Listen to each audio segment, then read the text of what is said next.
my name is Angela González Oton, and today I want to present you the educational response for Celia, a girl in my primary class who presents intellectual disability. Celia is a student with specific needs for educational support. More specifically, she is a student with special needs, which means that she needs certain specific educational supports and services derived from disability. The first thing that Celia will need is a psychopedagogical evaluation report made by the counselor, in which her diagnosis will be specified. Also, a school educational proposal for her will be needed. This will also be prepared by the counselor. There, the most appropriate educational modality for Celia will appear. As studies show that inclusion is beneficial for all students, she will be schooled in an ordinary classroom, unless she has severe intellectual disability. In this case, she would be schooled in an open classroom. Celia will also need her own individual document, the PTE, that includes all the organizational measures to respond to her needs. I, as Celia's tutor, will be in charge of coordinating the teaching team while preparing the PTE for Celia, after the report and the advice from the counselor. On it will be specified that Celia is a pupil in need of specific measures, which involve significant curricular adaptation. This implies that programming will undergo changes in the elements of the curriculum. Thus, the objectives, contents, and assessment criteria will be adapted to take this change into account. Celia will also need to be attended inside and outside the classroom by teachers of hearing and language and therapeutic pedagogy. If necessary, she will also receive assistance from the center's technical educational assistant.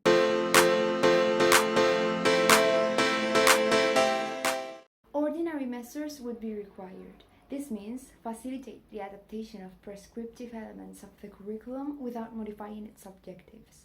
I would choose cooperative learning methods. In this way, several groups of pupils would be formed, made up of people who speak the language and those who do not.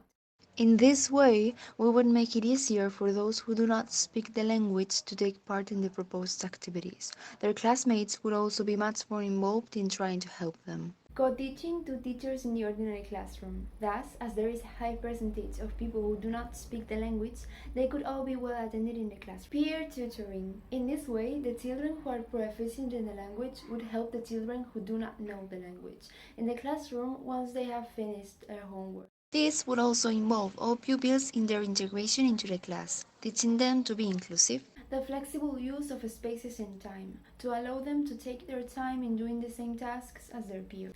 And the graduation of the activities. In this case, writing the statements to them in their language would be the ideal measure.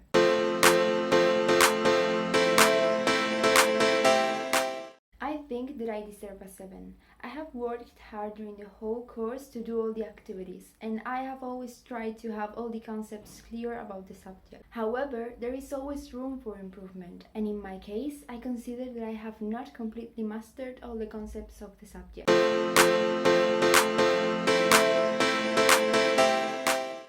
I think that the most important idea about attention to diversity that I have learned in this course is the difference between ordinary measures and specific measures. While in the first one the key is the adaptation of the elements of the curriculum, in the second one it is its modification.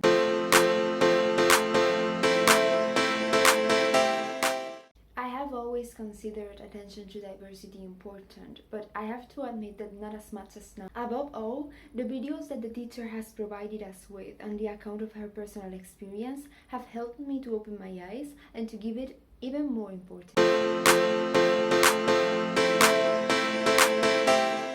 Preparing this video, I have learned how to provide an educational response to a child with special needs, and how to adapt an ordinary classroom for children who do not speak the language.